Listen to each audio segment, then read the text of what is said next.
Welcome back to my channel. বন্ধুরা, আমরা আজকে দেখব কোয়ান্টিটেটিভ অ্যাডজেক্টিভ এবং নিউমারাল অ্যাডজেক্টিভের মধ্যে পার্থক্য।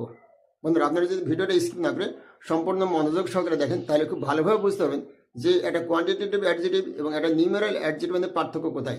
First of all, the woman needs some food. এখানে ফুড একটা আনকাউন্টেবল নাউন এবং তার আগে সাম শব্দের বসছে। সাম এখানে কোয়ান্টিটেটিভ অ্যাডজেক্টিভ। আর নাম্বার টু, দি ওম্যান বট সাম শার্টস। শার্টস এখানে কাউন্টেবল নাউন এবং তার আগে সাম শব্দের বসছে। এই সাম এখানে হচ্ছে numeral adjective. Number three, we have enough food.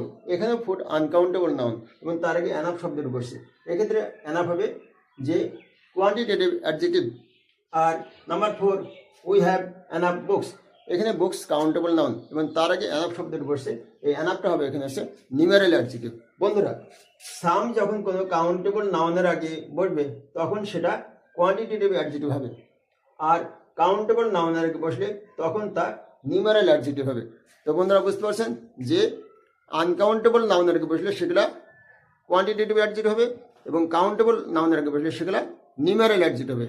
বন্ধুরা, পরবর্তী অন্য কোনো ক্লাসে আবার অন্য কোনো বিষয় নিয়ে ডিসকাস হবে। ধন্যবাদ।